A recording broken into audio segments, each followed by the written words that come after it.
வாழ்க வையகம், வாழ்க வையகம், வாழ்க வளமுடன். குரு வாழ்க, குருவே துணை. சிந்தனையை, உடல் நலத்தை சீர் அமைத்து உய்வித்த குருவே வாழ்க. வாழ்க வளமுடன், வாழ்க வளமுடன், வாழ்க வையகம். கனடா ஸ்கை யோகா அறக்கட்டளையை சிறப்பாக நடத்தி வருகின்ற ஆன்மீக அன்பு உள்ளங்கள், குறிப்பாக பேராசிரியர் முனைவர் சிவசங்கரமையா அவர்கள் மற்றும் இந்த சிறப்பு நிகழ்ச்சியில் கலந்து வருகின்ற ஆன்மீக அன்பர்கள் அனைவருக்கும் அருட்தந்தை வேதாத்திரி மகர்ஷி அவர்கள் சார்பாக வாழ்க வளமுடன் என்ற வாழ்த்துக்களையும் எனது அன்பு கலந்த பணிவான வணக்கத்தையும் சமர்ப்பித்து குருவின் குரல் தொடர் சிந்தனையின் 20 சினம் தவிர்த்தல் பற்றிய மேலும் சில கருத்துக்களை பகிர்ந்து கொள்ள இருக்கின்றோம்.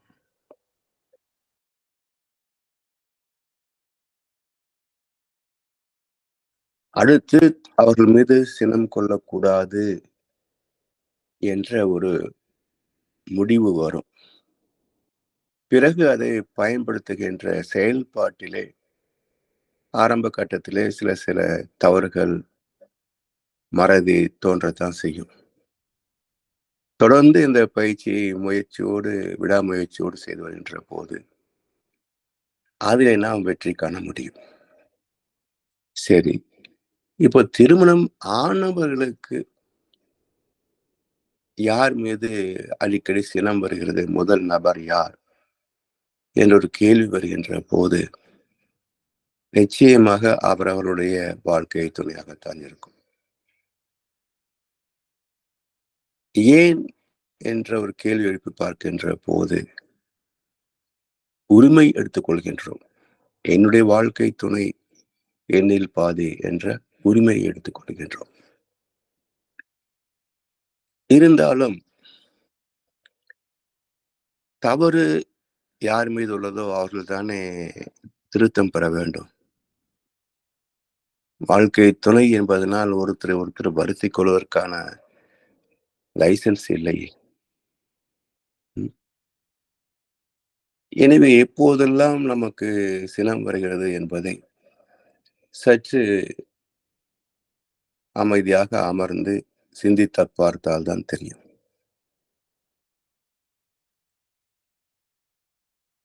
சில சமயங்களிலே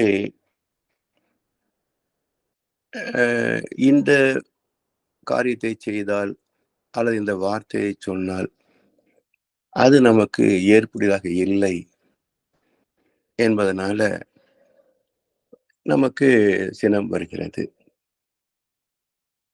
அது மட்டுமல்ல, இன்னொரு முக்கியமான காரணம் இன்றைய காலகட்டத்தில் என்னன்னு பார்க்கின்ற போது சில தம்பதிகள் ஒரு குழந்தையோடு நிறுத்திக் கொள்வார்கள்.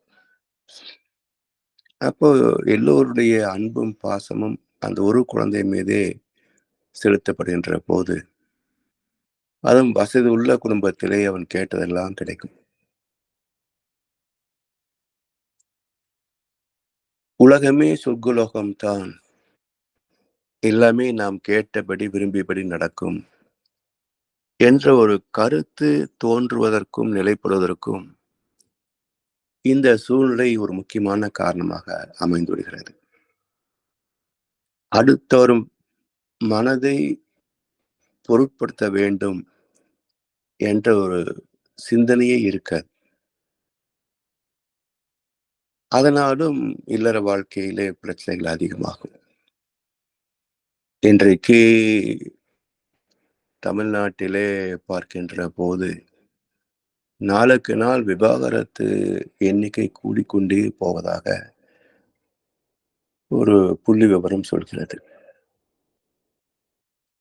காரணம் என்ன என்றால் சகிப்புத்தன்மை குறைந்து போனதுதான். ஒரு காலகட்டத்திலே எவ்வளவு பிரச்சனைகள் சிக்கல்கள் வந்தாலும்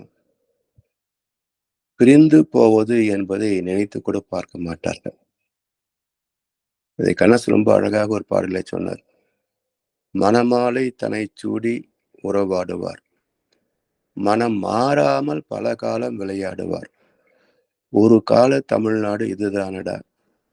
இதை உன் கால தமிழ்நாடு அறியாதடா என்று 1952லேயே ஒரு பாடல் எழுதி வைத்திருக்கிறார். அன்றைக்கே தமிழ்நாட்டின் நிலைமை அது என்றால் இன்றைக்கு என்ன சொல்ல?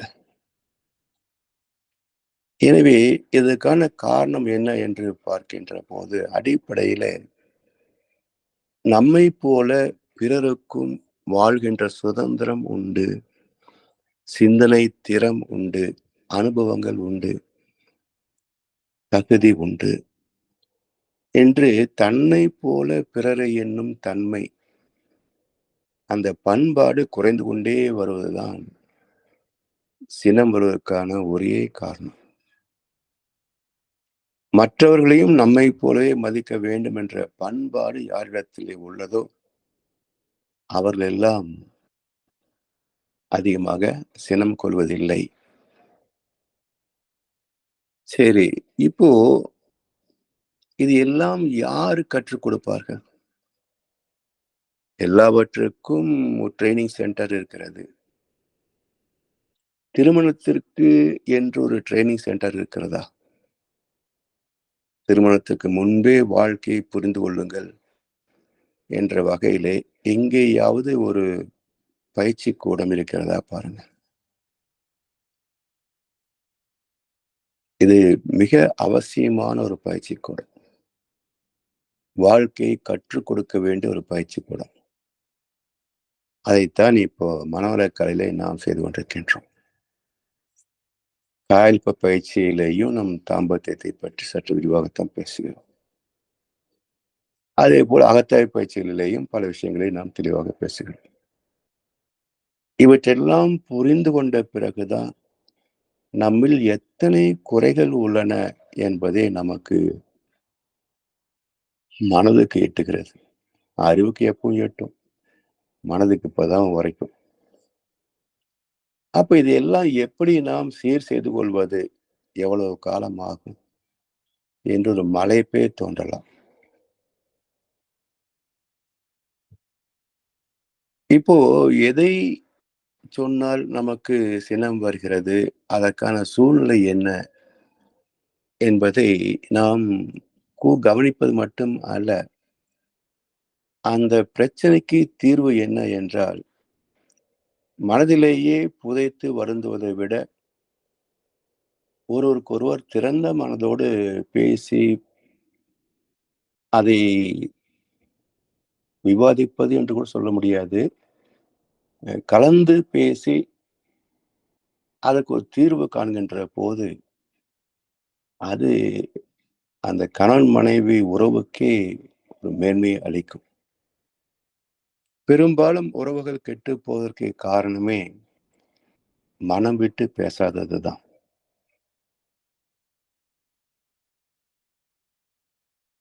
சினம் வருகின்ற போது இதையெல்லாம் யோசிப்பதற்கு நமக்கு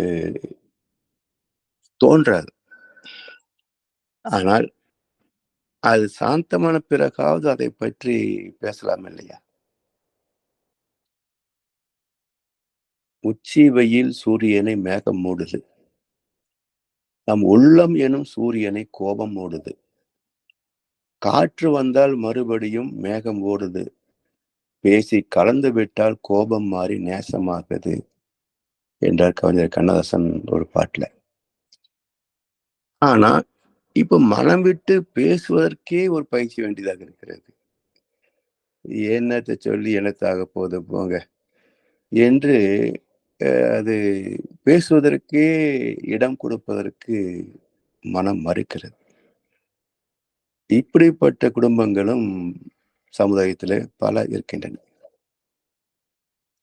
அப்போ இந்த ஒரு கலந்து பேசுகின்ற ஒரு வாய்ப்பு இல்லை என்று சொன்னால், திருத்தத்திற்கான வாய்ப்பு கதவு மூடப்பட்டு விட்டது என்றுதான் அர்த்தம். சரி, அப்படி கலந்து பேசவில்லை என்றாலும் கூட, அதை சகித்துக் கொண்டு வாழக்கூடிய ஒரு பக்குவத்தையாவது ஏற்படுத்திக் கொள்ளணும். சரி, அவங்க இப்படித்தான் இருப்பாங்க என்று அதை குறை காணாமல், சினம் கொள்ளாமல், அதை சகித்துக் கொள்ளக்கூடிய அளவுக்கு நம்மை பக்குவப்படுத்திக் கொள்ள வேண்டும். இது அடுத்த ஒரு சாத்தியம். இந்த சூழ்நிலைகளை ஆராய்ந்து பார்த்து, இதுக்கு மாற்றாக எப்படி நாம் நடந்து கொள்வது என்பதை தான் அகத்தாய்வு செய்து பார்த்து நம்மை திருத்திக் கொள்வது. யார் மீது சினம் வருகிறது என்று பார்த்தோம். அடுத்து என்னென்ன காரணங்களால் சினம் வருகிறது என்று பார்க்கணும். இதை கண்டெடுத்த பிறகு இதில் நம்முடைய பங்கு என்னன்னு பார்க்கணும். அடுத்தது நம்முடைய பங்கை திருத்திக் கொள்வதற்கு இதுவரைக்கும் நாம் எடுத்த முயற்சி என்ன? இல்லை என்றால் இனிமேல் நாம் எடுக்க வேண்டிய முயற்சி என்ன? இது ஒன்று. அடுத்து அவர்களை திருத்திக் கொள்வதற்காக நாம் என்ன முயற்சி எடுத்தோம்? இப்படி ஒரு நபர் எடுத்துக்கொண்டு இந்த சினம் தோற்ற பயிற்சியுடைய 4 கட்டங்களையும் நாம் செயல்படுத்தி பார்த்தோம் என்றால் நிச்சயமாக திருந்தாத மனிதன் குறைவுதான். ஆரம்பத்தில் திருந்தவில்லை என்றாலும் கூட போக போக அந்த புரிதல் வருவதற்கான சாத்தியக்கூறுகள் நிச்சயமாக உண்டு. இது எல்லாம் பார்க்கின்ற போது நம்மை நாம் திருத்திக் கொள்வதற்கே கொஞ்சம் காலம் ஆகும். ஏனென்றால் நம்முடைய பங்கு என்ன என்று சிந்தித்து பார்த்தோம் என்றால் நம்மிடத்திலேயே நிறைய குறைகள் இருக்கலாம். சென்ற வாரம் சொன்னது போல சுட்டும் விரலால் எதிரியை காட்டி குற்றம் கூறுகையில் ஒரு விரல் எதிரியை பார்த்து குற்றம் சொல்லுது. மற்ற 3 விரல்கள் உந்தன் மார்பினை காட்டுகிறா. உங்ககிட்ட 3 பங்கு குற்றம் இருக்குன்னு நம்முடைய விரல்கள் நம்மை சுட்டி காட்டுகின்றன அப்படின்னு ஒரு பாடல் உண்டு. இப்ப அடிப்படையில பாருங்களேன், இப்ப தவம் எடுத்த பிறகு 5 மணிக்கு எழுந்து பயிற்சிகள் எல்லாம் செய்யணும் என்று சொல்றாங்க. ஆனா அந்த 3 மணிக்கு பிறகுதான் தூக்கமே ரொம்ப சுகமா வரும். 8 மணி வரைக்கும். அதிலிருந்து விழிப்பு பெறுவது கொஞ்சம் கடினமான காரியம். இப்போ அலாரம் வைத்து எழுந்திருக்கவில்லையே என்று நம்மீதே நமக்கு சினம் ஏற்படுமே. அதை நம்மை தண்டித்துக் கொள்ள முடியாது. அந்த எரிச்சல்ல காஃபி சாப்பிடுங்க என்று அவங்க ஒரு காஃபியை கொடுத்தா, அதுல குற்றம் கண்டுபிடித்து அவர்களை வசைபாடுகிறோம். அவர்களுக்கே புரியாது என்ன ஆச்சு மனுஷனுக்கு எந்திரிச்ச உடனே இப்படி வல்லன்னு விழுகிறாரு. இது தன் மீது ஏற்பட்ட சினம். தன்னை தண்டித்துக் கொள்ள விரும்பவில்லை என்பதனால உடனே அது அடுத்தவர் மீது திருப்ப பார்க்கிறது. இந்த சினம் ஒரு சங்கிலி என்று சொல்வார் மகர்ஷி அவர்கள். அது ஒரு சங்கிலி தொடர் போல சமுதாயத்திலே அது செயல்படும். இப்படி தன் மீதே எழுகின்ற சினம். இப்போ என்ன அந்த சினத்தை நம்ம எப்படி பயன் கொள்வது என்றால், இனிமேல் நிச்சயமாக நம்ம 5 மணிக்கு எழுந்திரிக்கணும் என்று அந்த அந்த நாள் முழுவதும் அந்த சிந்தனையிலேயே நம்ம அடிக்கடி இந்த டிஃபால்ட் கூட சொல்லுவார்கள். அதுபோல் நமக்குள்ளாகவே அந்த திருத்தம் ஒழித்து கொண்டே இருக்கணும்.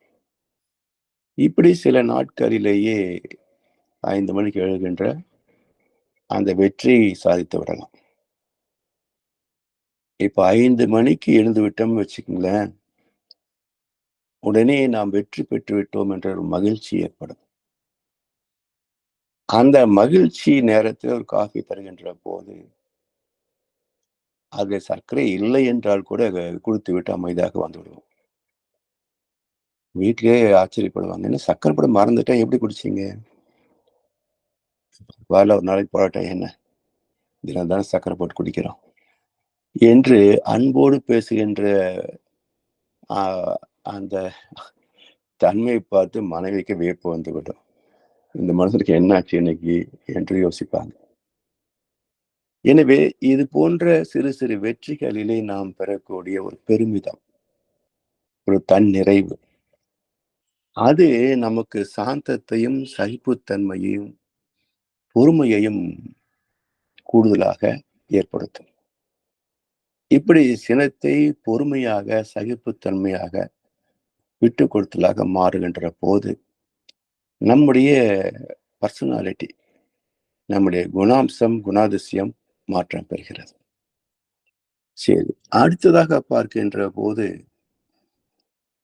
அம் சமையல் ஆவதற்கு சற்று தாமதமாகும். அலுவலகத்திற்கு கிளம்ப வேண்டிய ஒரு கட்டாயம் இருக்கும். குழந்தைகளை பள்ளியில விட்டுட்டு போ வேண்டிய கட்டாயம் இருக்கும். இன்னும் சமையல் ஆகல, நீ என்ன செய்ற நீ? என்று கோபப்படுவதற்கான வாய்ப்புகள் ஏராளம். இதை நான் சிந்தித்து பார்க்கின்ற போது, நேற்றே அவங்க சொல்லியிருப்பாங்க. ஸ் மாலையில் வீடு திரும்பும்போது காய்கறி வாங்கிட்டு வந்துருங்க என்று சொல்லியிருப்பாங்க. நம்ம அலுவல் காரணமாக, மற்ற சிந்தனை காரணமாக மறந்து போய் வந்திருப்போம். பிறகு காலையில எழுந்த நேரத்துல போய் காய்கறி வாங்கிட்டு வந்து தந்திருப்போம். அதன் பிறகு தானே அவங்க அதை அறிந்து எல்லாம் தயார் பண்ணணும். நேற்றே வாங்கியிருந்ததால் இரவு செய்திருப்பாங்க. அப்ப அந்த இரவு செய்ய வேண்டிய வேலையை அவங்க பொறுமையாக காலையில செய்கிற போது கொஞ்சம் காலம் தாமதமாகும். இப்படி சிந்தித்து பார்க்கின்ற போது, நம்முடைய தவறுகளே பெரும்பான்மையாக இருக்கும் காரணமாக இருக்கும். அதனால மகிழ்ச்சி சொல்லுவார்கள். அவரவர்கள் திருந்திவிட்டாலே குடும்பத்திலே பல பிரச்சனைகளுக்கு தீர்வாகிவிடும் என்பார். அவரவர்கள் அகத்தாய் பயிற்சி செய்து, நம்முடைய குடும்ப அமைதிக்கு நம்முடைய பங்கு என்ன? நம்முடைய குற்றம், குறை, கடமை என்ன? என்று ஆய்ந்து பார்த்து தன்னைத்தான் திருத்திக் கொள்கின்ற தகைமை வந்துவிட்டால், தன்னைத்தான் திருத்திக் கொள்ளுகின்ற தகைமை வந்துவிட்டால், குடும்பத்தில் அன்பும், அமைதியும் பெருகும். எனவே இப்படி பல காரணங்கள் இருக்கலாம். அவற்றெல்லாம் சிந்தித்து பார்த்து, அதிலே நம்முடைய பங்கு என்ன? அதை நாம் முதலில் சீர்திருத்திக் கொள்ள வேண்டும். பிறகு அடுத்தவர் குற்றத்தை எப்படி நாம் திருத்துவது என்று சிந்திக்கின்ற போது, அங்கேயும் குற்றங்களை உடனடியாக சுட்டிக்காட்டினால் யாரும் ஏற்றுக்கொள்ள மாட்டாங்க. அது மனிதனுடைய ஈகோ. இப்போ இதை எப்படி அணுகுவது? ஆணவத்தை அணுகுவதற்கே ஒரு தனி பயிற்சி வேணும், பக்குவம் வேணும். ஏன்னா ஆணவம் இல்லை என்றால் வாழ்க்கை இல்ல. ஒவ்வொருவருக்குள்ளும் ஆணவம் தான் வாழ்ந்து கொண்டிருக்கிறது. அன்றைய நாளை நடத்திக் கொண்டிருக்கிறது. ஒரு ஆணவம் இன்னொரு ஆணவத்தோடு ஒத்துப் போகுமா? பணிந்து போகுமா? போகாது. அப்போ நம்முடைய குற்றம், குறை அதை திருத்திக் கொள்வதிலே நமக்கு ஏற்பட்ட தோல்விகள், பிறகு நாம் படிப்படியாக பெற்ற வெற்றியின் சிறப்பு, இவற்றெல்லாம் சிந்தித்து பார்க்கின்ற போதுதான், தவம், தத்துவவிளக்கம் இவ்வளவு பெற்ற நமக்கே இதை திருத்திக் கொள்வதற்கு இவ்வளவு காலம் ஆகின்ற போது, மற்றவர்களுக்கு இதெல்லாம் ஒன்றுமே தெரியாது. அவர்களுக்கு இது குறை என்று கூட தெரியாது. இன்னும் சொல்லப்போனால் இதெல்லாம் அவசியம் என்று அவர்கள் நினைத்துக் கொண்டிருப்பார்கள். கோபப்படலைன்னா ஒரு வேலை நடக்காது என்றே நினைக்கின்ற மக்கள் பெரும்பான்மை. அப்ப அவரிடத்திலே எப்படி நாம் திருத்தம் எதிர்பார்க்க முடியும்? யாரையும் நாம் திருத்த முடியாது. திருத்தத்திற்கான வழிவகைகளை பற்றி பேசலாம். அதுவும் 1, 2 முறை, 3 முறை சொல்லலாம். அதற்கு மேல் சொல்வதிலே அர்த்தம் இல்லை. ஏனென்றால், அவர்கள் திருத்திக் கொள்வதற்கு தயாராக இல்லை என்று பொருள். அல்லது நம்மைப் போலவே அவர்களுக்கும் திருத்திக் கொள்வதிலே உள்ள நடைமுறை சிரமங்கள். தெரியும். ஆனா திருத்திக் கொள்ள முடியாம தவிப்பாங்க. எனவே இதெல்லாம் கருணையோடு சிந்தித்து பார்க்கின்ற போதுதான் நம்முடைய குறைகளை திருத்திக் கொள்வதற்கு இவ்வளவு அவஸ்தையா இருக்கு. எல்லா தத்துவம் தெரியும், எல்லா பயிற்சிகளும் தெரியும், வாழ்க்கை பற்றிய புரிதல் உண்டு. கையிலே தவ பயிற்சி என்ற ஒரு ஆயுதம் இருக்கிறது. இன்னொன்று அகத்தாய்வு என்ற ஒரு ஆயுதம் இருக்கிறது. இந்த 2 ஆயுதங்கள் இருந்தும் நம்மை நாம் திருத்திக் கொள்வதற்கு இவ்வளவு அவஸ்தை என்று பார்க்கின்ற போது, இவை இல்லாத மற்றவர்கள் தங்களை திருத்திக் கொள்வது எப்படி சாத்தியமாகும்? என்றெல்லாம் சிந்தித்து பார்க்கின்ற போது அவர்கள் மீது கருணை பிறக்கும், அன்பு பிறக்கும். அப்போ அவர் செய்யக்கூடிய தவறுகளை பொறுத்துக் கொள்ளக்கூடிய பொறுமை வரும். அப்ப சினத்தை பொறுமையாக மாற்றக்கூடிய இந்த பண்பு, அது நமக்கு உயர்ந்து கொண்டே வரும். இதைத்தான் மகிழ்ச்சி அவர்கள் நம்மை நாம் திருத்திக் கொண்டால் போதும். அது மட்டுமல்ல, இந்த கவியில இன்னும் சில 4 வரிகள் இருக்கு பாருங்க. தன் குற்றம் குறை கடமை தன்னுள் ஆய்ந்து தான் கண்டு தன்னை திருத்தும் தகைமை வந்தால் ஏன் குற்றம் பிற மீது சுமத்தக்கூடும்? ஏதேனும் கண்டாலும் மன்னித்தலே மேன்மைக்கு மனம் உயரும். பிற தவற்றால் மிக வருத்தம் துன்பம் அது வந்த போதும் நன்மைக்கேயாம் செய்த பாவம் போச்சு. நான் கண்ட உண்மை இது நலமே செய்க என்று அவருடைய அனுபவத்தை மையப்படுத்தி நமக்கு இந்த அறிவுரையை சொல்கிறார் மகர்ஷி. அப்ப திருந்து கொள்ளவே இல்லை என்றாலும் கூட நம்ம கொண்டு வந்த பாவம் கரியுதுன்னு அர்த்தம். அப்போ இடுக்கண் வருங்கால் நகுக எப்படி வரும் என்றால், நம்முடைய பாவத்தின் சுமை குறைகிறது. அது ஒரு மிகப்பெரிய லாபம் அல்லவா? அதை நினைத்து பார்க்கின்ற போது மற்றவர்கள் நாம் கோபப்படக்கூடிய ஒரு காரியத்தை செய்தாலும் கூட அதை புன்முறுவலோடு சகித்துக் கொள்ளக்கூடிய பொறுமை ஏற்படும். ஏன்னா நம்முடைய பாவம் போகுது நினைச்சாலே அந்த அந்த கோபம் படக்கூடிய துன்பப்படக்கூடிய அந்த நிகழ்ச்சி நம்மை பாதிக்காது. சரி, இப்போ நம்முடைய பங்கே இல்லை, நம்ம பர்ஃபெக்ட், என்னை போல உத்தமன் உலகில் யாரும் இல்லை என்று நினைக்கிறேன். மற்றவர்கள் தான் காரணம். சரி, அவருடைய குறைகளை திருத்திக் கொள்வதற்கு அவரிடத்திலே நாம் நேரடியாக பேசினோமா என்று அடுத்த ஒரு முதல் படி. ஏன்னா மற்றவர்கள் தான் காரணம் என்றாலும் அந்த திருத்தத்திற்கான முதல் படி தளம் என்ன என்றால் அவரிடத்திலே அதை பற்றி மனம் விட்டு பேசுவது மட்டும் அல்ல, அன்போடு பேசுவது, குத்தி காட்டாமல் குறை சொல்லாமல் பேசுவது. இது ஒரு தனி கலைதான்.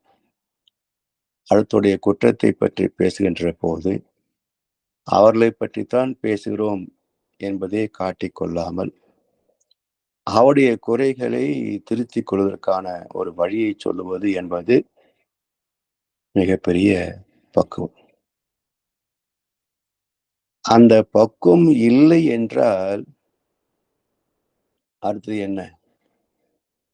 சொல்லுக சொல்லிற் பயனுடைய, சொல்லற்க சொல்லிற் பயனிலா சொல். நாம சொல்லி பேசி எந்த ஒரு திருத்தமும் ஏற்படவில்லை என்றால் திரும்ப திரும்ப அதை பற்றி பேசுவதிலே பயனில்லை. சொல்லற்க சொல்லிற் பயனிலாச்சும். சொன்னோம், ஆனா ஒரு பயனும் இல்லை, ஒரு விளைவும் இல்லை. ஏற்கனவே 2-3 தடவை சொல்லியாச்சு. இன்னும் சொல்லி என்ன ஆக போகுது? இதே ரிசல்ட் தான் வரும். அதனால் மௌனமாக இரு, சகித்துக் கொண்டிரு, பொறுமையாக இரு என்று வள்ளுவ பெருந்தகை சொல்லற்க மௌனமா இரு. நீ சொல்லி ஒரு மாற்றமும் நிகழ்வதில்லை. தேவையில்லாம பேசி ஏன் மன வருத்தத்தை ஏற்படுத்திக்கிற? உன் மரியாதைக்கு எடுத்துக்கிறேன், பேசாம இரு என்று எல்லா மகான்களும் அவரவர்களுக்குத்தான் அறிவுரை சொல்லுகிறார்களே தவிர மற்றவர்களை திருத்துங்க என்று யாரும் சொல்வதில்லை. ஏனென்றால் இந்த வாழ்க்கையே ஒரு முக்கோணத்தில் அமைந்திருக்கிறது. தான், சமுதாயம், இயற்கை என்ற இந்த முக்கோணத்திற்குள் தான் ஒவ்வொரு மனிதரின் வாழ்க்கையும் அமைந்திருக்கிறது. இது ஏதாவது குற்றம் குறை என்றால் தன்னைத்தான் திருத்திக் கொள்ள முடியும். சமுதாயத்தை திருத்த வேண்டும் என்றால் அது ஒரு மிக நீண்ட காலகட்டம் ஆகும். இயற்கையை நாம் திருத்த முடியாது. ஏனென்றால் இயற்கை சரியாகத்தான் இருக்கு. இயற்கை தவறு என நினைப்பது நம்முடைய அறிவின் குறைபாடு. இப்ப இந்த முக்கோணத்துல யாரை திருத்த முடியும் என்று பார்க்கின்ற போது தான் என்னை மட்டும்தான் திருத்திக் கொள்ள முடியும். சமுதாயத்திலே மனைவி, குழந்தைகள், சகோதர சகோதரி எல்லோருமே ஒரு அங்கம்தான். அப்போ தனி மனிதன், சமுதாயம், இயற்கை இந்த முக்கோணத்திலே நம்மைத்தான் இந்த சமுதாயத்துக்கு ஏற்றபடி மாற்றிக்கொள்ள முடியுமே தவிர சமுதாயத்தை மாற்ற முடியாது. தயானந்த சரஸ்வதி என்று ஒரு சுவாமிகள் கோயம்புத்தூர்ல இருந்தார், ஆனைக்கட்டி பக்கத்துல. அவருடைய நிகழ்ச்சிக்கு ஒரு நாள் போயிருந்த போது அவர் பேச்சின் துவக்கத்திலேயே ஒரு கருத்தை சொல்றார். நான் இந்த ஆன்மீக வாழ்க்கையை மேற்கொண்டு தவம் செய்து நான் ஒரு ஞானி ஆகிவிட்டால் இந்த உலகத்தை திருத்தி விடலாம் என்றுதான் நினைத்துக் கொண்டிருந்தேன். ஆனால் ஞானம் பெற்ற பிறகுதான் புரிந்து கொண்டேன், இந்த உலகத்தை திருத்த முடியாது. இந்த உலகத்துக்கு ஏற்றவாறு என்னைத்தான் திருத்திக் கொள்ள வேண்டும். இந்த உலகத்திலே இந்த குறைகளோடு நிம்மதியாக வாழ்வதற்கு என்னைத்தான் பக்குவப்படுத்திக் கொள்ள வேண்டும் என்பதை புரிந்து கொண்டேன் என்றார். எல்லோரும் நகைச்சுவையாக சிரித்தார்கள். எனக்கு சிரிப்பு வரல, சிந்தனை தான் வந்தது. எவ்வளவு தத்துவார்த்தமான கருத்தை பாருங்க. எத்தனை ஞானிகள் இந்தியாவில் பிறந்திருக்கிறாங்க, சென்ற வகுப்புல சொன்னேன். இத்தனை ஞானிகள் பிறந்தும் இங்கே நீதி நேர்மை எந்த அளவுக்கு இருக்குன்னு பாருங்க. அதாவது பைபிள்ல ஒரு அனுபவம் பேசப்படும். ஒரு விலை மாதுவை அந்த கிராமத்து மக்கள் கல்லால் அடித்து துரத்துவார்கள். அப்போது இயேசு எதிரிலே வந்து கொண்டிருப்பார். அந்த பெண் இயேசுவிடத்து அடைக்கலம் புகுவாள், என்னை காப்பாற்றுங்கள் என்று. இயேசு அவரை நோக்கி ஏன் இந்த பெண்ணை கல்லால் அடித்து துன்புறுத்துகிறீர்கள் என்று கேட்பார். அவள் விபச்சாரம் செய்கிறாள், இந்த கிராமத்தை கெடுக்கிறாள். அப்ப இயேசு சொல்வார், உங்களிலே குற்றம் செய்யாத ஒருவர், பாவம் செய்யாத ஒருவர் இந்த பெண் மீது கல்லெறிய கடவது. உங்களில் பாவம் செய்யாத ஒருவர் இந்த பெண் மீது கல்லெறிய கடவது என்பார். எல்லோரும் மௌனமாக திரும்பி சென்றார்கள் என்று பைபிள் வசனம் பேசுகிறது. நான் இங்க வாழ்கின்ற கோவையில நான் மற்ற இடத்தில் பேசும்போது கேட்டேன், இது போன்ற ஒரு காட்சி இங்கே நடந்திருந்தால் இந்த மக்கள் என்ன செஞ்சிருப்பாங்க? யாரும் திரும்பி போயிருக்க மாட்டாங்க. இன்னும் கீழே கிடக்கிற கல்லெல்லாம் பொறுக்கி பொறுக்கி அடிச்சிருப்பாங்க. அப்ப என்ன பேதம் என்றால், திரும்பி சென்றவர்களுக்கு மனசாட்சி இருந்தது, அதனால் திரும்பி சென்றார்கள். இங்கே இந்த காலகட்டத்தில் மனசாட்சி செத்து போனது. அதனால் நீங்கள் தவறுகளை மறைத்து கொண்டு தைரியமாக புற உலகத்துக்கு தன்னை உத்தமனாக காட்டிக் கொள்வதிலே நீங்கள் கற்களை எறிகிறீர்கள் இல்லையா? இதுதான் உண்மை. இன்றைக்கு உலகத்துல நம்முடைய குறைகள் எவ்வளவு இருந்தாலும் தன்னை யோக்கியன் போல காட்டிக் கொள்வதிலே ஒவ்வொருவருக்கும் நடிப்பிலே ஒரு பட்டம் கொடுக்கலாம். அந்த அளவுக்கு இன்றைக்கு சமுதாயத்துடைய மா மனோபாவம் மாறி கிடக்கிறது. தவறுகளை செய்து கொண்டே தர்மத்தை பேசுவதிலே வல்லவர்களாகிவிட்டார்கள் மக்கள். சரி, இப்போ இந்த குணம் என்னவாக மாறுகிறதுன்னு பாருங்களேன். நேரடியாக யார் தவறு செய்தார்களோ அவரிடத்திலே அவருடைய தவறை சுட்டிக்காட்டுவதற்கு பதிலாக அதை பொறுத்து கொள்ள முடியாமல் மற்ற இடத்திலே அதை குறை கூறி பொறுமுகிறோம். இது ஒரு வகையிலே வடிகால் என்று வைத்துக் கொண்டாலும் கூட, இன்னொரு பக்கத்திலே நாம் மனம் மகிழ்ச்சி அடைகின்ற அளவுக்கு அவர்களை பற்றி குறை பேசிவிடும். அவர்களும் அவருக்கு தெரிந்ததை பற்றி குறை பேசுவார்கள். இப்படி மற்றவருடைய குறை பேசுவதிலே ஒரு சுகம் கண்டு போன சமுதாயம் இது. இன்றைக்கு உலகத்துல மற்றவர் குறைகளை பற்றி பேசுவதிலே மக்களுக்கு ஒரு சுகம் இருக்கிறது. அதனால் ஒரே அனுபவத்தை திரும்ப திரும்ப பேசுவதிலே சலிப்பதே இல்லை. சலிப்பதே இல்லை.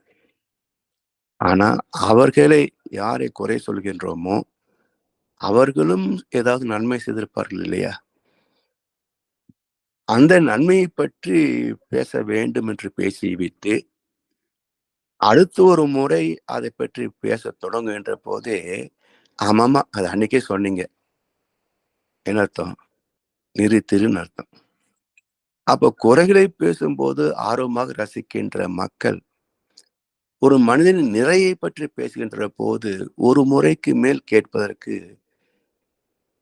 ஆர்வம் இருப்பதில்லை. ஏன்? குறைகளை மட்டும் ரசிக்கிறீங்களே, அவர் செய்த நன்மையை பற்றி பேசுகின்ற போது மட்டும் ஏன் ஒரு முறைக்கு மறுமுறை கேட்க மறுக்கிறீர்கள் என்றால் நம்முடைய மனசாட்சி நம்மை குத்துக்கிறது. அவங்க நல்லா செய்யறாங்க, நீ என்ன செஞ்ச என்று நம்முடைய மனசாட்சி குத்துவதனால அதை கேட்பதற்கு மனம் விரும்புவதில்லை. சரி சரி நிறுத்து, ஏற்கனவே நான் எங்கிட்ட சொல்லியாச்சு. சரி, இப்போ அன்பு காட்டி அரவணைத்து யாருடைய தவறோ திருத்தது போல ஒரு நாடகத்திலே இந்த விஷயத்தை சொல்லுகின்ற போது அவங்களும் யோசிப்பாங்க, நம்மகிட்டே இந்த குறை இருக்குல்ல, அவர்கள் திருத்திக் கொண்டார்கள் என்றால் நாமும் திருந்தலாம் இல்லையா என்ற ஒரு எண்ணம் வரலாம். எங்கிட்டயும் அப்படித்தாங்க இருக்குது என்று அவர் வெளியாக சொல்ல வருகின்ற போது அவர்கிட்ட இருந்த தவறு எங்கிட்டயும் இருக்குங்க என்று அவர் சொல்ல வருகின்ற போது என்ன அர்த்தம்? அவர் தன்னை திருத்திக் கொள்வதற்கு தயார் என்று அர்த்தம். அந்த இடத்துல அதை எப்படி திருத்திக் கொள்வது என்ற பயிற்சியை நாம் விரிவாக பேசுகின்ற போது அவர் அதை பொறுமையோடு அக்கறையோடு கேட்டுக்கொள்வார். இப்படி கேட்டுக்கொண்டால்தான் மாற்றம் சில காலத்துல வரும். உடனே வராது. அவரும் பயிற்சி செய்யணும் இல்லையா? சில காலத்துல வரும். இப்படி எத்தனை பேர் கேட்பாங்க நம்மகிட்ட. அப்ப யாரும் தன்னை திருத்திக் கொள்வதற்கு தயாராக இல்லை. இன்றைய உலகத்திலே நான் சொல்வதைத்தான் எல்லோரும் கேட்க வேண்டும். ஆனால் யாருடைய சொல்லுக்கும் நான் கட்டுப்பட மாட்டேன் என்பது இன்றைக்கு எழுதப்படாத சாசனம். அதனால யாரையும் நாம் திருத்திவிட முடியாது. அவர் செய்கின்ற தவறுகளை பார்த்து சினம் கொள்வதனால நமக்குத்தான் பாதிப்பே தவிர அவர்கள் அதை பற்றி பொருட்படுத்த மாட்டாங்க. இன்னும் சில சமயங்கள் அலட்சியப்படுத்திட்டு போவாங்க. இப்போ 2 பங்கு வரும். நம்ம சொல்றது ஒரு காது கொடுத்து கேட்கறனா பார், ஒரு மனுஷனா மதிக்கிறனா பார் என்று அடுத்த ஒரு கோபம் வந்து கவலையாக மாறும். எனவே இப்படி எல்லாம் நாம் அகத்தாய் செய்து பார்க்கின்ற போது மாற்றம் என்பது நம்மிடத்திலே மட்டும் தானே தவிர, அடுத்தவர்களும் மாற வேண்டும் என்ற சிந்தனைக்கு வருகின்ற போது மட்டுமே நம்முடைய அறிவுரை பயனாகும். மற்றபடி அது பயன்படுவதற்கு வாய்ப்பு இல்லை. திருந்தவும் மாட்டார்கள்.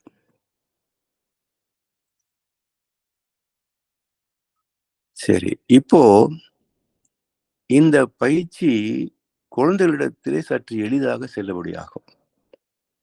ஏன்னா, அவரிடத்து ஆணவம் இன்னும் முதிர்ச்சிக்கு வந்திருக்காது. 14 வயதுக்கு பிறகுதான் நான் என்றதே தனித்துவமாக செயல்படும்.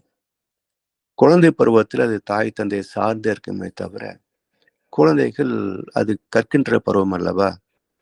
கொஞ்சம் அன்போட, கருணையோட பேசுகின்ற போது அவங்க சிந்திப்பாங்க. ஆனா மாற்றம் இருக்காது. மறந்துருவாங்க. அப்ப எத்தனை முறை சொல்வது என்று கடிந்து கொண்டோம் என்றால், அது ரிவர்ஸ்ல அது எதிர் விளைவை கொடுக்கலாமே தவிர, ஒரு நல் விளைவை தருவதற்கு வாய்ப்பு இருக்காது. ஏற்கனவே பலமுறை சொல்லிட்டேன், இப்பவும் சொல்றேன் அப்படின்ற மாதிரி அதை நினைவுபடுத்தலாமே தவிர, குறையாக சொல்லக்கூடாது. இப்படி சில ஆண்டுகள், சில முறை அல்ல, சில நாட்கள் அல்ல, சில வாரங்கள் அல்ல, சில ஆண்டுகள். கிட்டத்தட்ட 14 வயது ஆன பிறகு கூட இந்த அறிவுரை நாம் திரும்ப திரும்ப சொல்ல வேண்டியிருக்கும். படிப்பின் அவசியம் என்ன அப்படின்றத வருஷ கணக்கா திரும்ப திரும்ப சொல்லிக்கொண்டே வந்தா தான், அவன் 8ஆம் வகுப்பு வரும்போது கொஞ்சம் யோசிப்பான்.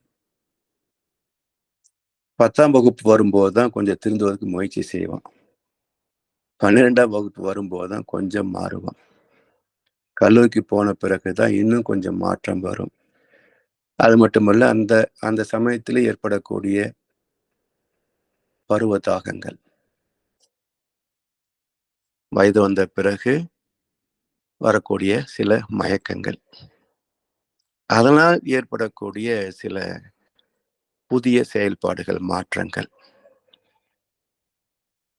அதையும் இலைமறை, காய்மறையாக அவர்களுக்கு எடுத்துச் சொல்ல வேண்டிய கடமையும் நமக்கு தான். ஏன்னா, அவங்க யார்ட்ட டிஸ்கஸ் பண்ணுவாங்கன்னு நெனைக்கிறீங்க? அவங்களுடைய ஃப்ரெண்ட்ஸ் கிட்ட தான் டிஸ்கஸ் பண்ணுவாங்க. எல்லாமே புதிய அனுபவங்கள். அவங்க ஒருத்தருக்கு ஒருத்தர் கலந்து பேசினால், என்ன தேர்வு சொல்ல முடியும்? அதிலே இன்றைக்குள்ள காலகட்டத்தில உணர்ச்சி வயப்பட்ட காலம். அப்ப தப்பு செய்வதில் தவறு இல்லை என்பதுதான் தீர்வாக வரும். எனவே, அது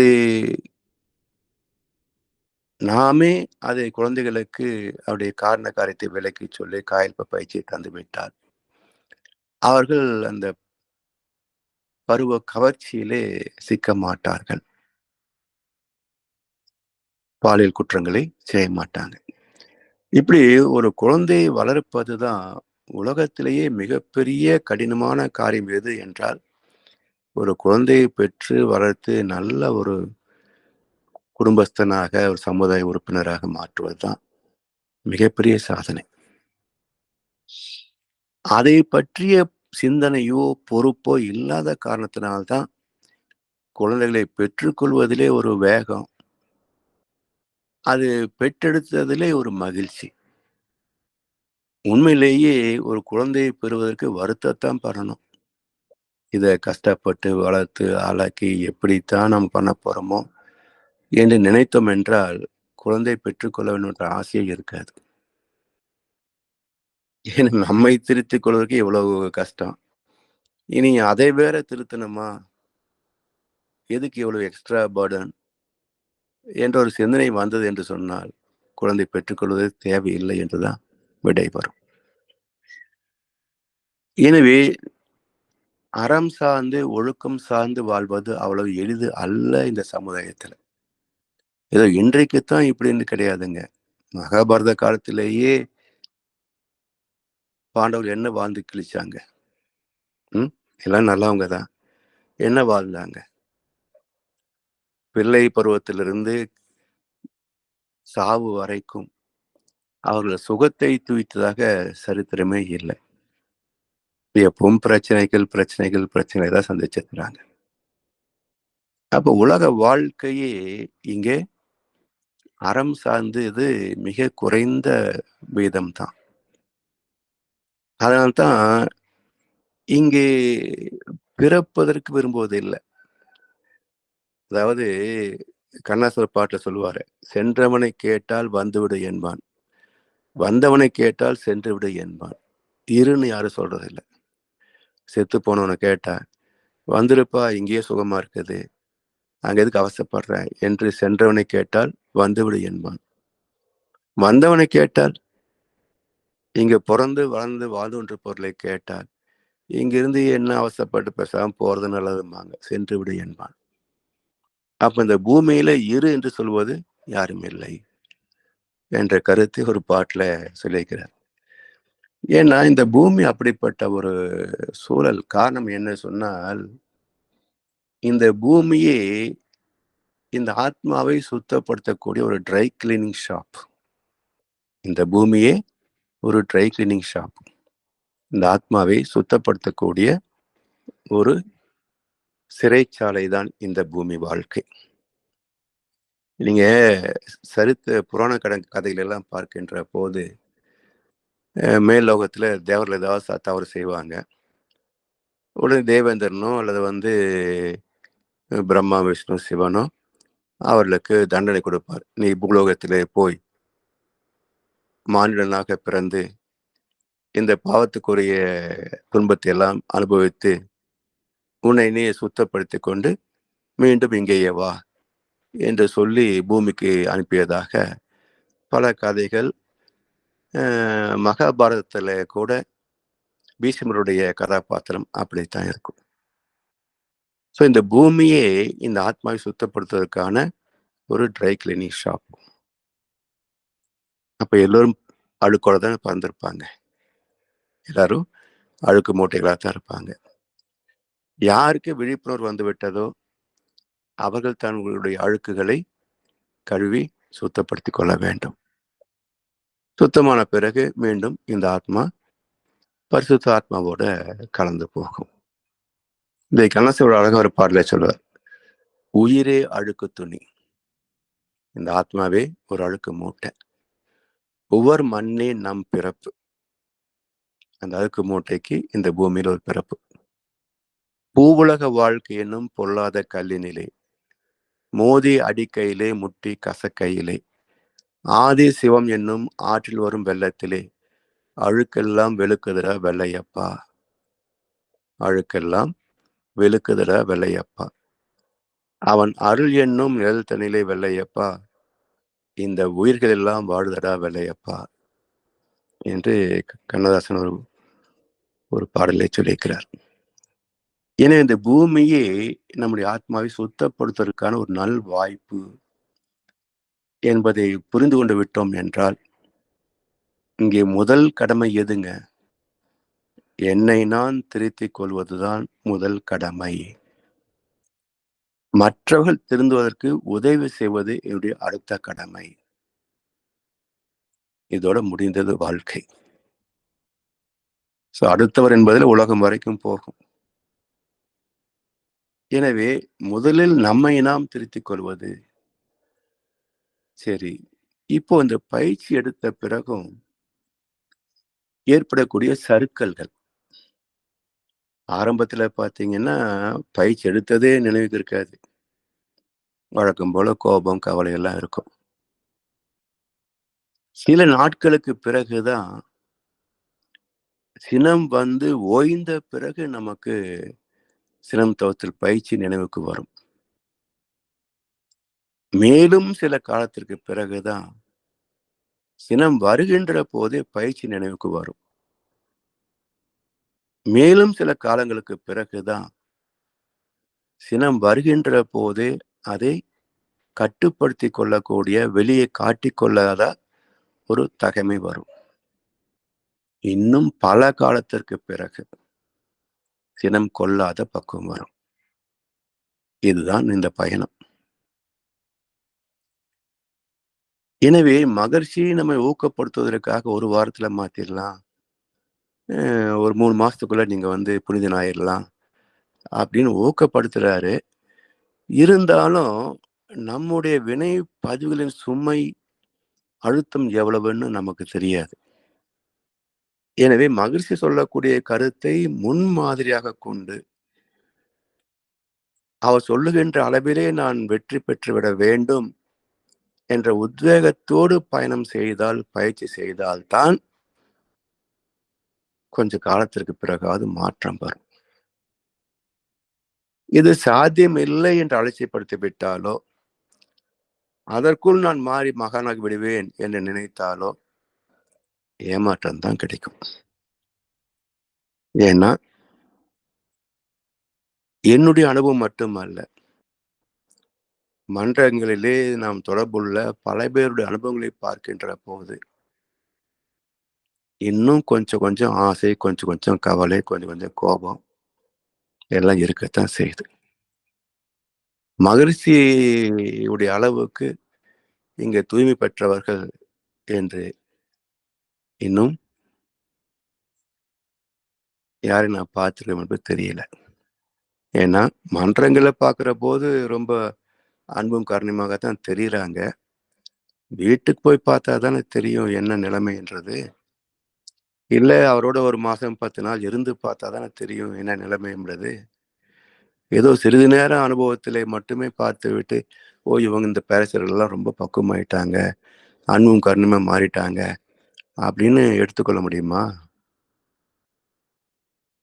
ம். சரி. அப்போ மற்றவரை பற்றிய கவலை நமக்கு எதுக்கு? என்னை நான் திருத்திக் கொண்டேனா? ஏன்னா, என்னை நான் திருத்திக் கொண்டால், நான் பெறுகின்ற நன்மைகள் 100%. என்னை நான் திருத்திக் கொண்டு விட்டால், நான் பெறுகின்ற நன்மைகள் 100%. மற்றவரை திருத்துவதற்கு எடுக்கின்ற முயற்சி ஒரு போனஸ். அதாவது ஒரு புண்ணிய பதிவு. அவர் சொன்னாரு இந்த பயிற்சி, நான் செய்து பார்த்தேன். அவரால நான் மாற்றம் பெற்றேன். என்று அடுத்தவர் நம்மை நன்றி கூறுகின்ற போது, அந்த புண்ணியம் நமக்கு ஒரு போனஸ்.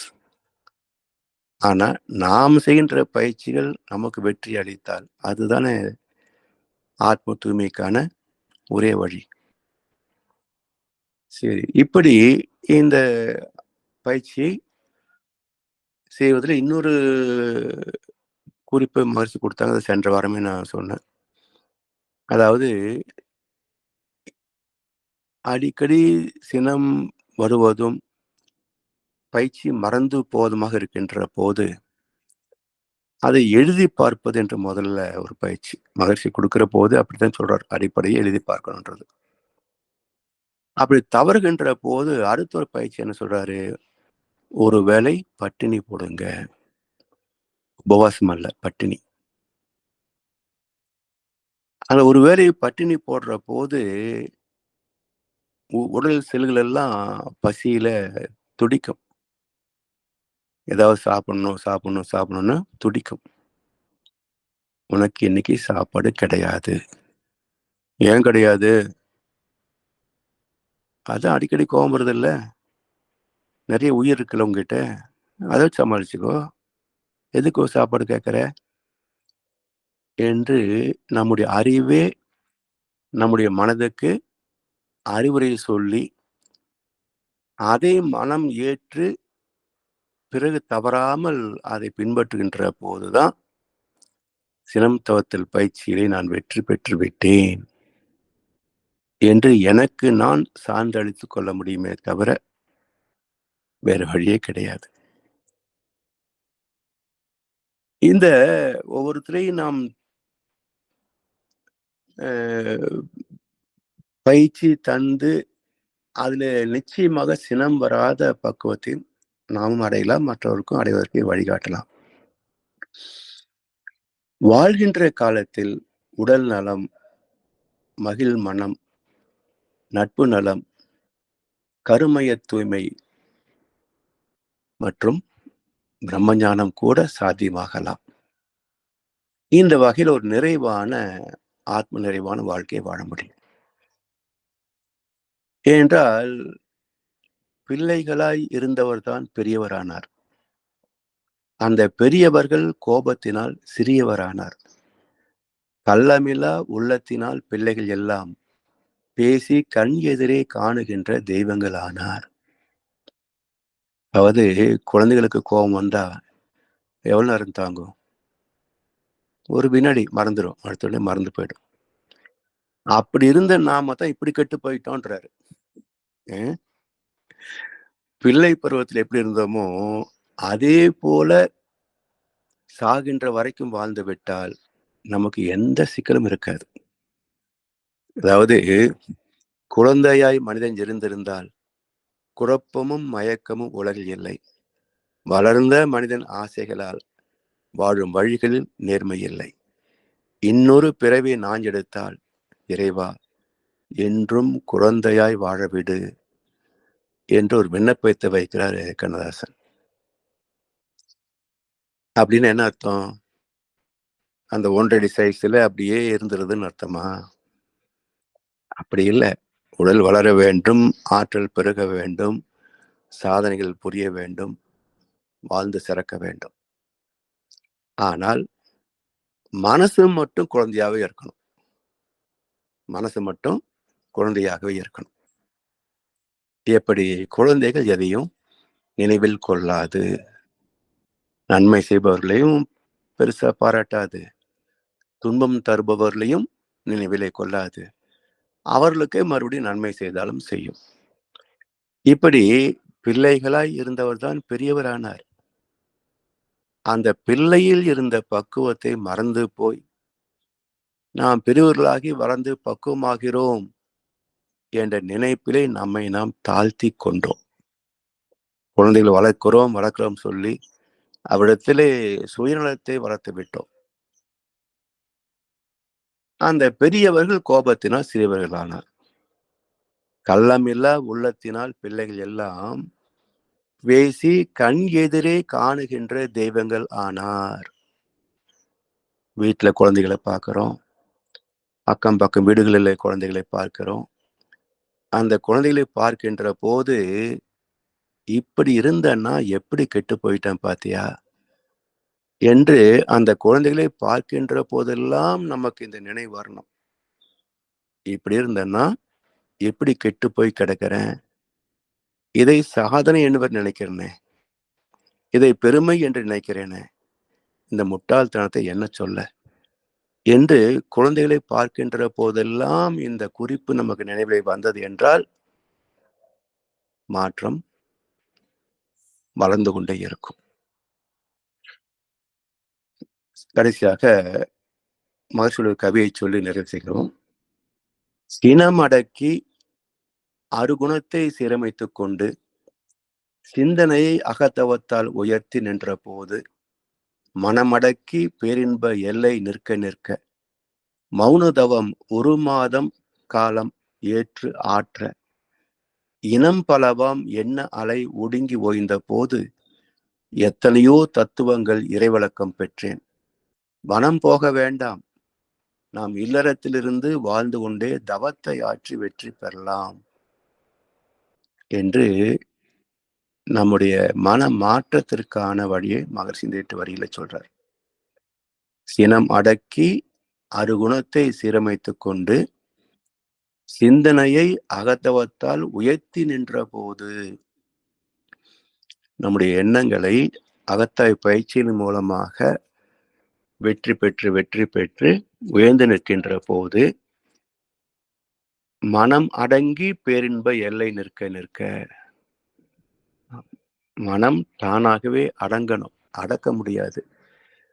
இது எழுத்துப்பிழை. இந்த இடத்துல மனம் அடக்கி என்று எழுதி போட்டிருக்கிறது அந்த கவியில எழுத்துப்பிழை. மனம் அடங்கி பேரின்ப எல்லை நிற்க நிற்க மௌனதவம் ஒரு மாத காலம் ஏற்று ஆற்ற இனம் பலவாம் எண்ண அலை ஒடுங்கி ஓய்ந்த போது. அது என்ன இனம் பலவாம் எண்ண அலை? எண்ணத்தின் பல்வேறு இனங்களே ஆசை, கோபம், கவலை, வெறுப்பு, பொறாமை, அன்பு, நன்றி, கருணை, சகிப்புத்தன்மை, விட்டு கொடுத்தல், தியாகம், இதெல்லாம் எண்ணத்தின் பல்வேறு பரிமாணங்கள். இனம் பலவாம் என்ன அலை ஒடுங்கி ஓய்ந்த போது, எண்ணமே அற்ற போது எத்தனையோ தத்துவங்கள் இறைவிளக்கம் பெற்றேன். எண்ணமே அற்ற நிலை, நோ மைண்ட் ஸ்டேட். அந்த இடத்திலே தான் நமக்கு ஞானம் பிறக்கிறது. அந்த ஞானத்தில் இறை விளக்கம் மட்டுமல்ல, இறை நீதி புரிந்து அதை மதித்து வாழக்கூடிய மேன்மை இன்னும் சிறப்படைகிறது. இதற்காக வனம் போக வேண்டாம். அந்த காலத்துல துறவு மேற்கொள்கிறேன் என்று எல்லாம் வனத்துக்கு போவாங்க. உணவுக்கு வசதி இல்லாம உடலை வருத்தி கொண்டு துன்பப்படுவாங்க. அதெல்லாம் இப்போ தேவையில்லை. நாம் இல்லறத்திலிருந்து வாழ்ந்து கொண்டே தவத்தை ஆற்றி வெற்றி பெறலாம். அந்த வழிதான் மனவளக்கலை. பாத்திரம் அளவை கண்டு பண்டத்தை அதினிலை வை. கோத்திரம் பார்த்தல் விட்டு குணத்தினை அறிதல் நன்றாம். ஆத்திரம் வரும்போதெல்லாம் ஆராய்ச்சி அதன் மேல் கொள்ளு. தோத்திரம் செய்யும் போது துதிப்பவன் நிலையை காணு என்று சினத்தை பற்றி சில கவிகளை மகர்ஷி சொல்லியிருப்பதையும் நாம் அடிக்கடி சிந்தனையிலே மேற்கொண்டு ஸ்ரத்தையோடு, மிகவும் பொறுப்புணர்ச்சியோடு, விடாமுயற்சியோடு இந்த உயர்ந்த பயிற்சிகளை நாம் செய்து வரத்தான் நமது குணங்களிலே மாற்றம் வருமே அன்றி வேறு எந்த வகையிலே மாற்றம் வராது என்ற அனுபவத்தை உணர்ந்து மதித்து பயன் கொள்வோம் என்று சொல்லி வாய்ப்பளித்த அனைவருக்கும் நன்றி பாராட்டி சினம் தவிர்த்தல் பயிற்சியை நிறைவு செய்கின்றோம். வாழ்க வளமுடன், வாழ்க வளமுடன், வாழ்க வையகம். வளமுடன், வாழ்க வளமுடன்.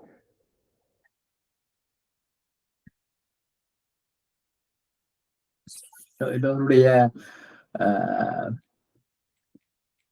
என்ன சொல்றது, எங்களுடைய பர்சனல் சேலஞ்ச் அதை பற்றியே இன்றைய முழு சிந்தனையும் அமைந்திருந்தது. சொல்லுகின்ற ஒவ்வொரு விடயமும் நாங்கள் எல்லோரும் நமது வாழ்வில இத்தினம் தினம் போராடி கொண்டிருக்கின்ற சம்பவங்கள். சிறப்பையா,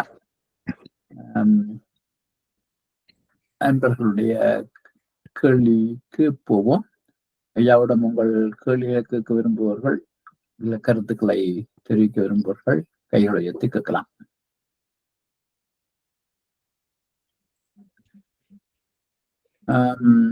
நான் ஆரம்பிக்கிறேன் ஐயா. ஐயா, பொதுவா இந்த சினம் என்று பார்க்கின்ற போது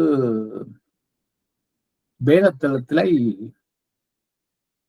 கிட்டத்தட்ட இந்த உத்தமர்களுக்கு இருக்கின்ற அத்தனை குணங்களும் பெரும்பாலும் வருகிறது வேதத்தலத்துல. ஆனால் அது வீட்டுல இல்லாம போயிடுது.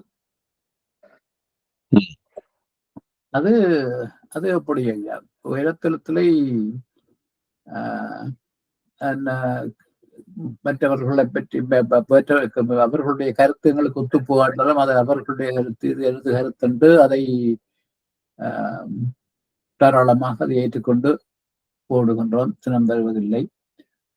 மற்றவர்கள் தவறு செய்தாலும் அது அது அவர்கள் தங்களுடைய பொறுப்பு, எனக்கு அதை பற்றி அக்கறை இல்லை அல்லது என்னை பாதிக்காது என்று அதனை விட்டு செல்லுகின்றோம். ஆனால் அது போல வீடுல வருகின்ற போது இருக்க முடிவதில்லை. அதாவது வெளி உலகத்திலே நம்ம பொறுமையா போய் விடுகிறோம், வீட்டிலே ஆத்திரத்தை காட்டுகிறோம். அது சொல்றீங்களா? என்னங்க அதே சொல்றீங்க? அதான் சொல்றேன் ஐயா. அது வெளி உலகத்திலே நமக்கு பெரிய உறவு நட்பு கிடையாது.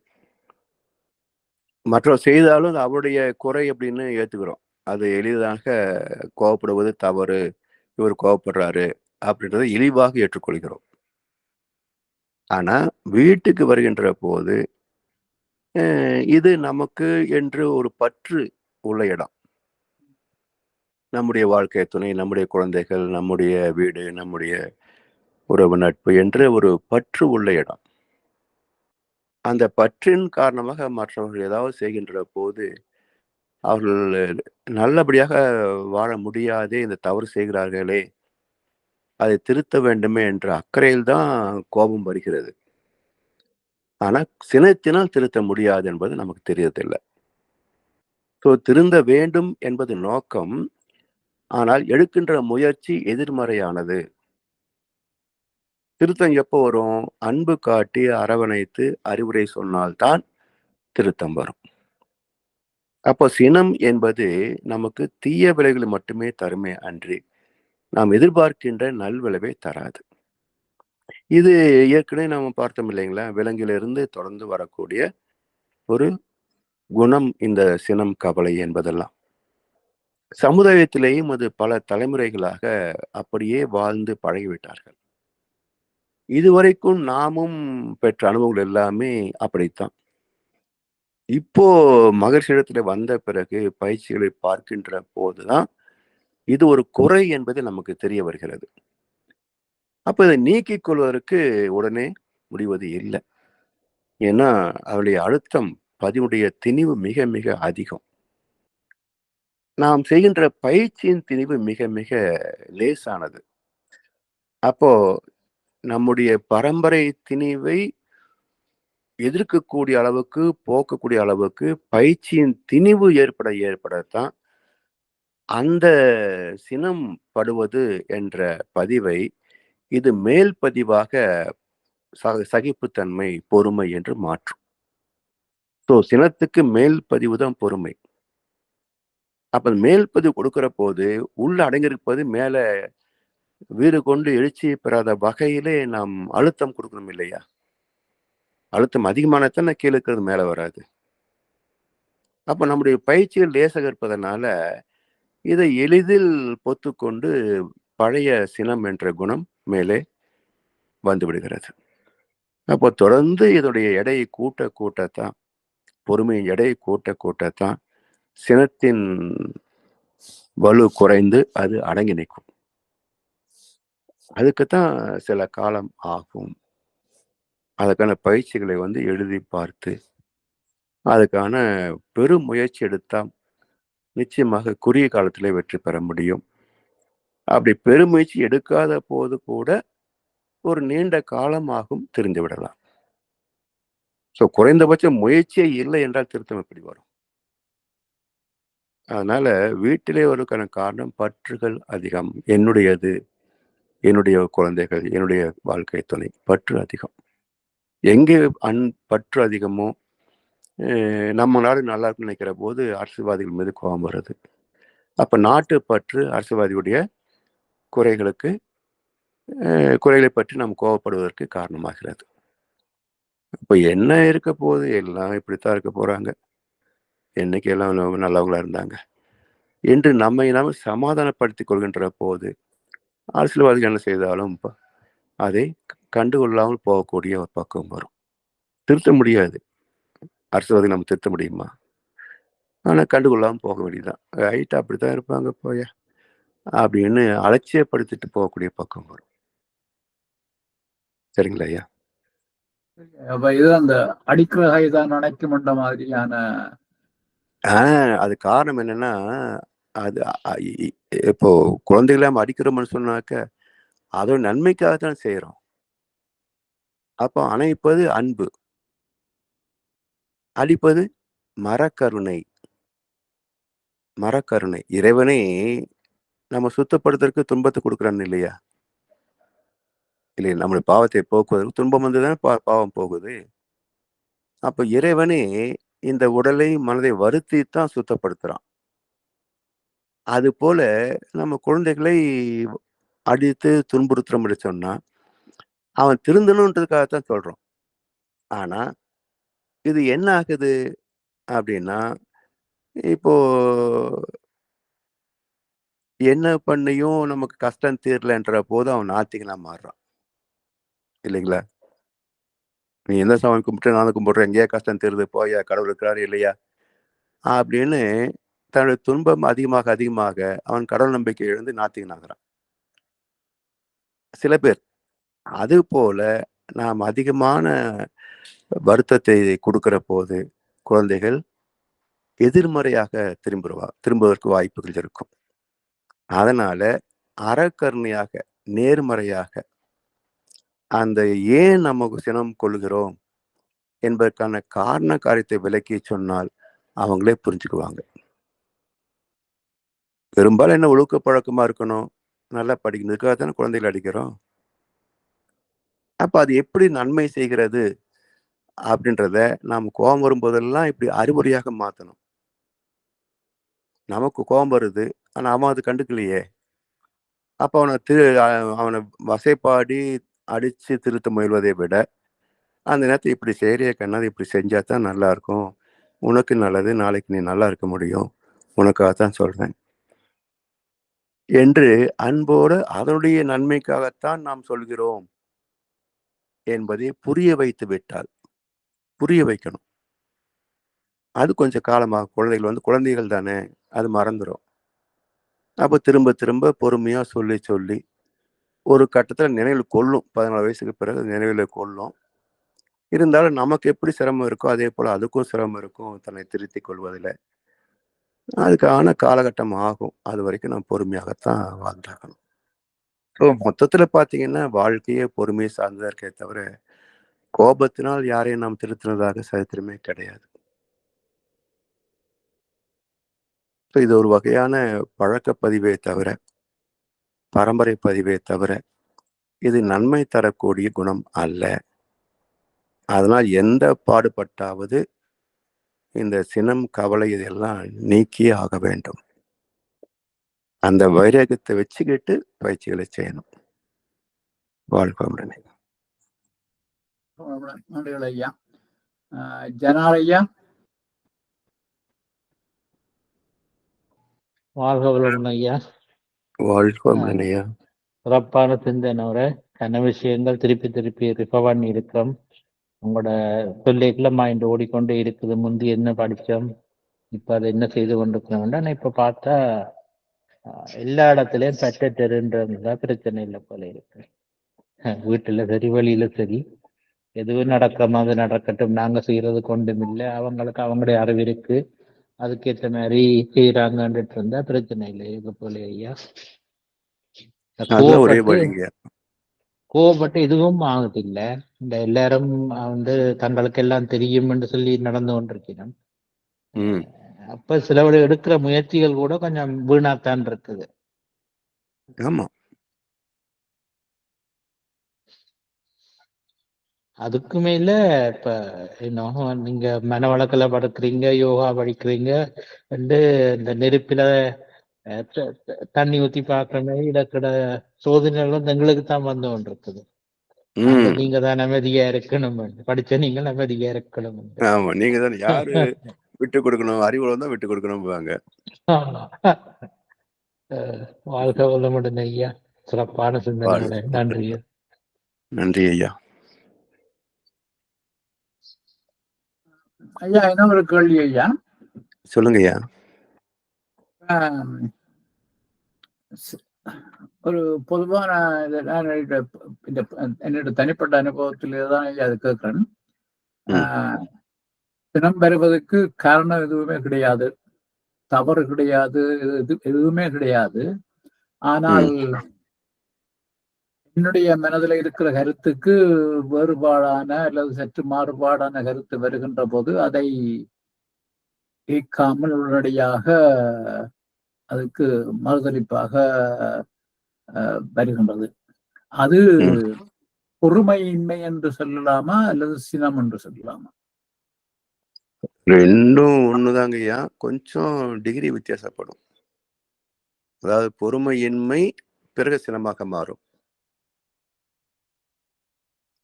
பொறுமை இது கூல் வச்சுக்கோங்க, கூல்னஸ். பொறுமையின்மை அப்படின்னு கொஞ்சம் வார்ம் லெவல்.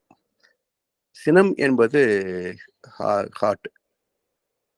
அதுல ஆத்திரம் என்பது பாயிலிங் வாட்டர், ஆத்திரம். இப்படி ஒரு படித்தலைமையை தவிர பொறுமையின்மை அப்படின்றது ஒரு கட்டம் நல்லதுதான். அதுல இருந்து பொறுமைக்கு கீழே இறங்கணும். பொறுமை, பொறுமையின்மை, சினம், ஆத்திரம். அப்படி போகும் கிராஜுவலா. அதை தவிர்க்கிறதுக்கு என்ன பயிற்சிகள் தான். Awareness and practice. அந்த அந்த அந்த கருத்து வேறுபாட்டை மறுதளிக்க வேண்டிய தேவையே இல்லை. ஆனால் அது சொல்லி பார்க்கலாம். 1 முறை, 2 முறை, 3 முறை அதிகபட்சம். அதுக்கு மேல சொல்லவே கூடாது, யாராக இருந்தாலும். குழந்தைகள் வேற. ஏன்னா குழந்தைகள் வந்து குழந்தை பருவம். வளர்ந்தவரிடத்துல 3 முறைக்கு மேல சொல்லவே கூடாது. ஏன்னா வாழ்க்கை துணை, பெரியவங்க, உடன்பிறப்பு எல்லாம் சக வயசு உள்ளவங்க இல்லையா? அப்போ கிட்டத்தட்ட யார ஒரே வயசு லெவல்ல உள்ளவங்க. அப்போ இவங்க வந்து சொல்லி கேட்கலைன்னா அப்புறம் என்ன பிரயோஜனம் நீங்க சொல்லி? குழந்தைகள் மட்டும் எக்ஸாம்டட். ஏன்னா குழந்தைகள் வந்து அவங்க திருமண வயது வருகின்ற வரைக்கும் அவங்க வளர்ப்பு பருவம் தான். அப்போ அவங்க படிச்சு முடிக்கிற வரைக்கும் கிட்டத்தட்ட ஒரு 20 வயது வரைக்குமாவது அறிவுரை சொல்லி வரணும். அதுக்கு பிறகு கேட்க மாட்டாங்க நம்ம சொன்னாலும். அவங்களே அதுக்கு ஒரு ஷேப் எடுத்துக்குவாங்க. அவங்களுடைய வினைப்பதுக்கு தகுந்தாற் போலதான் பக்குவமாவாங்க. நம்ம சொல்லிட்டு வர்றதுனால 100க்கு 100 பக்குவமாயிருவாங்கன்னு எதிர்பார்க்கக்கூடாது. ஓரளவுக்கு குறைஞ்சிருக்கும். தொடர்ந்து நம்ம சொல்லிட்டு வர்றதுனால ஓரளவுக்கு குறையும். பிறகு அவருடைய வினைப்பதிவு தானே வாழ்க்கை. அதை நம்ம ஏற்றுக்க தான் வேணும். ஏன்னா இத்தனை வருஷம் சொல்லிட்டே வந்தா நீ இப்படி இருக்கிறியே அப்படின்னு அந்த இடத்துல கோபம் கொள்ள முடியாது. எத்தனை வருஷம் சொல்லிட்டு வந்தாலும் அவங்களுக்குள்ள ஒரு பிஹேவியரல் சேஞ்சுக்கு தான் அவங்க நமக்கு சொல்லிட்டு வர்றதெல்லாம் உதவும். கருமையை சேஞ்ச் ஆகணும்னு சொன்னா அவங்க தான் பயிற்சி பண்ணணும். இந்த சினம் கொள்ளக்கூடிய கருமைய பதிவு சேஞ்ச் ஆகணும்னு சொன்னா அவங்க தான் பயிற்சி பண்ணணும்.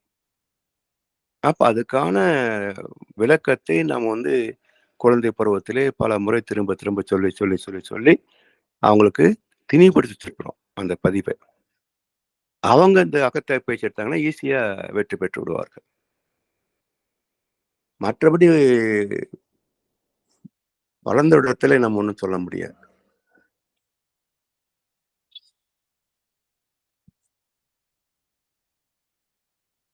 சரிங்களே? ஆமா, நன்றி ஐயா. அது போல இன்னொரு கேள்வி ஐயா. இப்ப எதிர்மறை எண்ணங்கள் தோன்றுவது, ஒரு விடயத்தை சொல்லுகின்ற போது எப்பவுமே ஒரு நெகட்டிவ் திங்கிங் வந்து கொண்டிருப்பது, அது சினம் என்று வருமா அல்லது என்ன அடிப்படையில வரும்? அதுவும் சினம் தானே? சினம் வராது. எதிர்மறை எண்ணம் வந்து சினம் சொல்ல முடியும். இப்போ ஒண்ணு நடக்கணும்னு ஒருத்தர் விரும்புவாங்க. மழை பெய்யணும் ஒருத்தர் கேட்கிறாரு. எதுக்கு பெஞ்சுக்கிட்டுன்னு நம்ம நினைக்கிறோம் இல்லைங்களா? ஒரு பக்கத்து வீட்டுல பையனுக்கு வேலை கிடைக்க நினைக்கிறாங்க.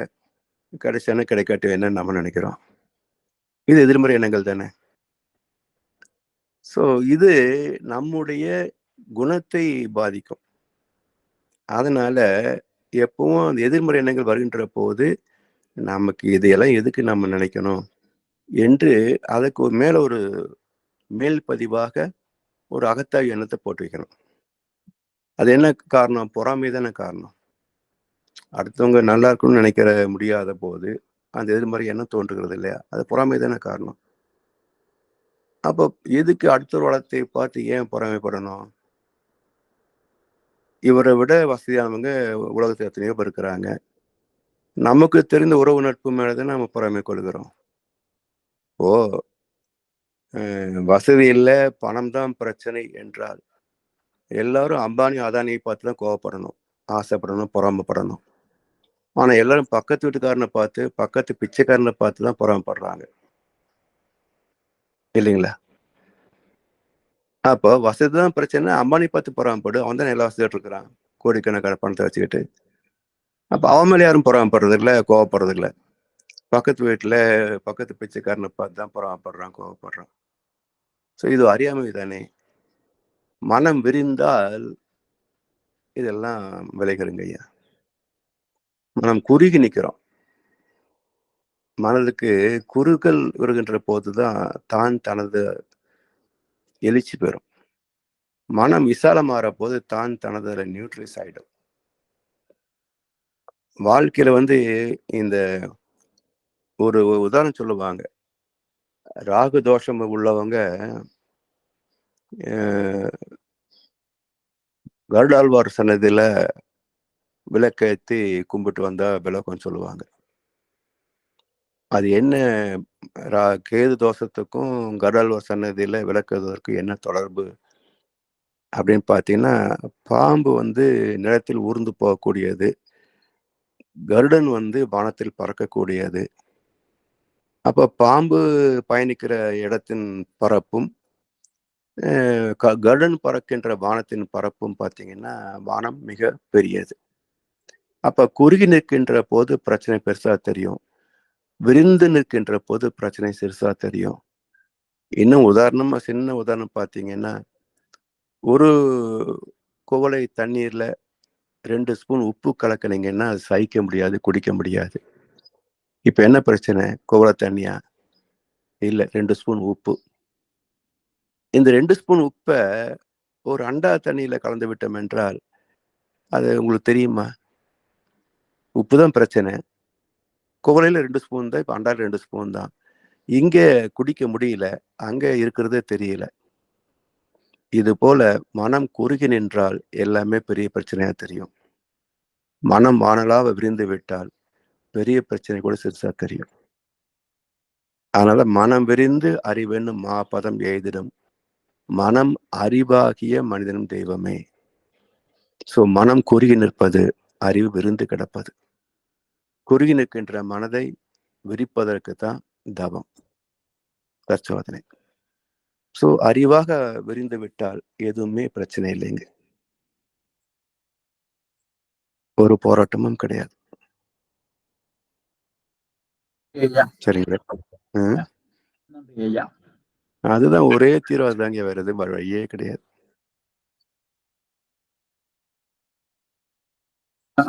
வேறு கேள்விகள் இல்லையா? அப்ப நாங்கள் இத்துடன் நிறைவு செய்வோம். நிறைவு செய்து கொள்ளலாம். வாழ்களுடன் இதுவரை நேரம் குருவின் குரல் பாகம் 22 இந்த சிறப்பான இந்த சிந்தனையை வழங்கிய முதுநிலை பேராசிரியர் பழனிசாமி ஐயாவுக்கு நன்றி தெரிவிப்பதோடு வாழ்த்து தெரிவிப்போம். பேராசிரியர் பழனிசாமி ஐயா, உடல் நலம், மனவளம், பொருளாதார வளம், அன்பு குடும்பம், அது வேதாத்திரிய தொண்டு,